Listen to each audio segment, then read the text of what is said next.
Hi friends, welcome back.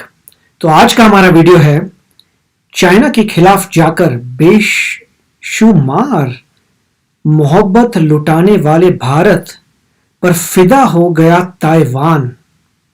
वाह। और इससे पहले कि हम इस वीडियो को शुरू करें, please subscribe to our channel और नोटिफिकेशन के बेल आइकन को क्लिक करें जिससे आपको हमारे न्यू वीडियोस का नोटिफिकेशन मिले।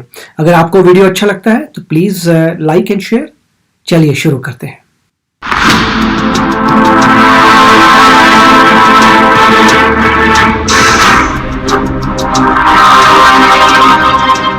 चीन ने लद्दाख में भारत के लिए जो माहौल पैदा किया उसका फायदा निश्चित तौर पर ताइवान को मिला है, क्योंकि अब चीन को किनारे कर भारतीय ताइवान को अपना साथी मानने लगे हैं। ताइवान से अच्छे रिश्ते कायम करने के पीछे प्रगतिशील है। ताइवान से आगे भविष्य में कई तरह के संबंध स्थापित करने के लिए आस भरी नजर से देख रहे हैं। और जब ऐसे वक्त में ताइवान का नेशनल डे आया तो भारतीयों ने बेशुमार प्यार भी लुटाया। जी हाँ, ताइवान के नेशनल डे के मौके पर जहां बीजेपी नेता तेजिंदर पाल सिंह बग्गा ने चीनी दूतावास के सामने ताइवान के नेशनल डे पर पोस्टर लगाए, तो वहीं भारतीयों ने भी 10 अक्टूबर के दिन सोशल मीडिया के माध्यम से ताइवान को भर भर कर संदेश भेजे। वो भी तब जब चीन के सरकारी भोपो ग्लोबल टाइम्स ने बीजेपी नेता तेजिंदर पाल सिंह बग्गा की तरफ से चीनी दूतावास के आगे ताइवान के नेशनल डे के पोस्टर लगाए जाने पर कड़ी आपत्ति दर्ज कराई थी। ग्लोबल टाइम्स ने कहा था, ये आग से खेलने जैसा है और इससे पहले से खराब चल रहे भारत चीन संबंध और ज्यादा खराब होंगे। चीनी अखबार ने कहा कि भारत की सत्तारूढ़ बीजेपी मूर्खों जैसा व्यवहार छोड़े और ये समझे कि वो आग से खेल रही है। चीन ने ताइवान को अपना अभिन्न हिस्सा बताया था। कहा था कि अगर भारत में ताइवान का राष्ट्रीय दिवस मनाया जाता है तो इससे चीन के साथ संबंधों पर असर पड़ेगा। वहीं भारतीयों ने चीन के इस आग्रह को ठुकराते हुए ताइवान को बेशुमार प्यार भेजा, जिससे ताइवानी राष्ट्रपति त्साई इन-वेंग अभिभूत हो गई। उन्होंने ट्वीट कर कहा, शुभकामना संदेश के लिए भारत के सभी लोगों का धन्यवाद। हम स्वतंत्रता और मानवाधिकारों जैसे हमारे साझा मूल्यों की रक्षा करने और हमारे लोकतांत्रिक जीवन की रक्षा करने पर गर्व कर सकते हैं। नमस्ते। आपको बता दें, चीन भारत के ताइवान से दोस्ताना संबंध से बुरी तरह चिढ़ा बैठा है। 10 अक्टूबर को हर साल ताइवान अपना नेशनल डे मनाता है। इस साल भारतीय भी इस खास मौके पर ताइवान के उत्सव में शामिल हुए। भारत में चीनी दूतावास ने भारतीय मीडिया से कार्यक्रम से दूर रहने के लिए कहा था, लेकिन भारतीय तो मानो चीन को उसकी असल औकात दिखाने का एक मौका नहीं छोड़ना चाहते। भारत और चीन के बीच में तनाव तब ज्यादा बढ़ा जब विस्तारवादी चीन ने भारतीय जवानों को धोखे से मार दिया। वो दिन है और आज का दिन है। भारतीयों में चीन के खिलाफ गुस्सा 7वें आसमान पर है।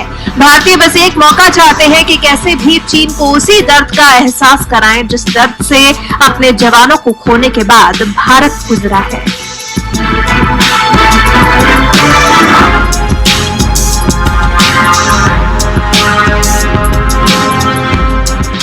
तो काफी अच्छा वीडियो था और इसमें ये बात तो पता ही थी कि चाइना ने पहले से वार्न किया था कि आप जो है ताइवान का नेशनल डे मत बनाइए, और ऑब्वियसली ये भी तय था कि इंडिया तो बनाएगा। और जिस तरीके से बग्गा जी ने वहाँ पे बोर्ड लगा दिए, मेरे ख्याल से मेरे को लगा 2 जगह बोर्ड लगाए हैं चाइनीज़ एम्बेसी के सामने, क्योंकि ये पिन पॉइंटेड था कि उनको दिख जाए बोर्ड। मतलब पॉइंट ये था कि वहाँ लगाने का मतलब ये था कि बताना कि स्टेटमेंट दी जा रही है कि इंडिया जो है ताइवान का अब फ्रेंड बन चुका है। हम उनको विश कर रहे हैं हैप्पी नेशनल डे।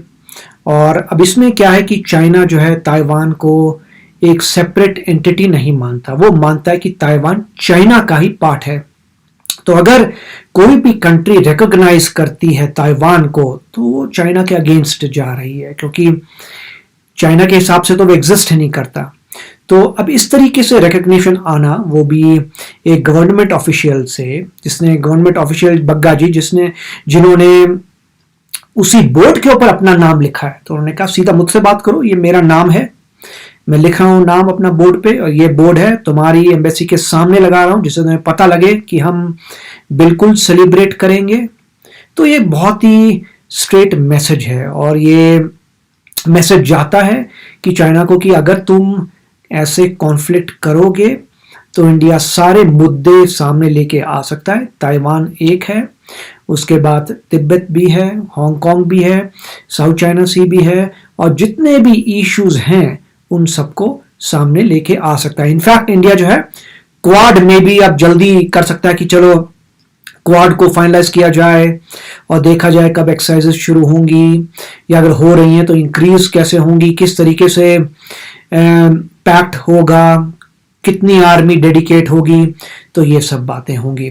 अब दूसरी बात यह है कि अगर आप ग्लोबल टाइम्स जो चाइना की न्यूज़पेपर वेबसाइट है, न्यूज़पेपर कह लीजिए, उसमें अगर आप जाते हैं तो आप देखेंगे कि सितंबर में, मतलब पिछले महीने सितंबर में आपको डेली हर दिन 1 या 2 आर्टिकल नजर आएंगे चाइना इंडिया सेक्शन में। तो आप जाइए चाइना इंडिया सेक्शन में जाइए और देखिए तकरीबन हर दिन सितंबर में 1-2 आर्टिकल्स आते थे। अब जैसे ही आप अक्टूबर में आते हैं आर्टिकल आने बंद हो गए हैं। आज तक मेरे ख्याल से अब 12 दिन हो गए, बेरली एक आर्टिकल मैंने देखा था बस। अब उसका क्या रीजन है कि पहले इतने आर्टिकल, अभी क्यों आर्टिकल नहीं? उसका मतलब यही है कि अब जैसे इंडिया ने इतने सारे मिसाइल्स को टेस्ट किया है, टेस्ट फायर किया है, और स्मार्ट टेक्नोलॉजी आई है जो उनके पास नहीं है, और बहुत सारी प्रिपरेशंस की हैं, उससे क्लियर हो गया है कि जो है हम लोग रेडी हैं, और अभी ऐसा भी हो सकता है कि हम बहुत भारी पड़ जाएं उन पर। तो उसके वजह से अब शांत हो गए हैं और कोई आर्टिकल्स नहीं आ रहे। अगर आपको लगता है कोई और रीजन है तो आप बताइए, बट मेरे ख्याल से तो ये एक ऑब्जर्वेशन है कि आर्टिकल्स अब आना बंद क्यों हो गए हैं, क्योंकि पहले उनको लगता था कि बात बन जाएगी, मगर अब लग रहा है कि बात नहीं बनेगी। इंडिया काफ़ी पावरफुल है और इंडिया जो है कोई भी अपनी लैंड नहीं देगा। तो ये बहुत अच्छी बात थी, मगर यही मेरे को तो ये होप है कि ये पीसफुली मैटर सॉल्व हो जाए, क्योंकि उससे अच्छी कोई बात नहीं है। तो अगर वो देख रहे हैं कि बहुत सारी चीज़ें हैं जिसमें इंडिया जो है ऑब्जेक्शंस रेज कर सकता है, तो उनको मेरे ख्याल से शांत होना चाहिए और बॉर्डर टॉक्स को इंक्रीज करना चाहिए। एक बात तो हो चुकी है कि जो बॉर्डर पे जो है आर्म्ड फोर्सेस दोनों कंट्रीज इंक्रीज नहीं करेंगी, मगर मेन खबर ये थी कि जब इंडिया पीछे जाता था तो चाइनीज फोर्सेस जो है पीछे नहीं जा रही थी। तो बहुत लोगों ने ये भी कहा था कि हो सकता है उनका यही रीजन हो कि किसी तरीके से अपनी फोर्सेस का बिल्डअप कर लें बॉर्डर एरियाज में और फिर वहां से पीछे ना जाए। तो देखेंगे क्या होता है, मगर बहुत ही अच्छा वीडियो था और बहुत लोगों ने भी सोशल मीडिया में बहुत आवाज़ उठाई है, बहुत ट्वीट किया है इस मैसेज को, और जो ताइवान के चैनल्स हैं, उनके जो ट्विटर के चैनल्स हैं, वहाँ पे जाके कॉन्ग्रेचुलेट किया है। तो बहुत ही मतलब आप फॉलो कर सकते हैं ट्विटर में ऑब्वियसली, और आप ट्वीट कर सकते हैं, तो बहुत ही मतलब रीट्वीट्स हुए हैं। तो ये एक मैसेज था कि अगर आप इंडिया से कॉन्फ्रंटेशन करेंगे, और इस वीडियो में भी जैसे कह रहे थे कि ये एक्सपेंशनिस्ट रिजीम है, वो रिजीम है जो अब अपने देश को आगे बढ़ाना, मतलब कि एरिया को बढ़ाना चाहती है, दूसरों का एरिया कब्जा करती है, आगे बढ़ाना चाहती है, शांति से नहीं बैठती। तो जो भी है, ये मोदी जी ने भी इसी बात को कहा था। तो आई होप कि अब जो है, जब चाइना को नज़र आ रहा है कि इंडिया बहुत आगे बढ़ रहा है और बहुत ज़बरदस्त टक्कर दे रहा है, तो वो थोड़ा बैकआउट हो जाए, पीछे हो जाए। नहीं होगा पीछे, तो इंडिया तो रेडी है ही एनीवे, और डीआरडीओ के मिसाइल टेस्ट होते रहेंगे, हमारी एडवांस चलती रहेगी, इसरो आगे बढ़ती रहेगी। और जैसे हमने इतनी सारी न्यूज़ की थी कि इसरो और वीनस जाने का सोच रही है, फ्रांस हमारे साथ आ रहा है, और ऑफ कोर्स फ्रांस की भी न्यूज़ थी कि वो भी कोशिश कर रहा है कि वो क्वाड में आ जाए या क्वाड को बदला जाए जिससे उसकी भी एंट्री हो सके।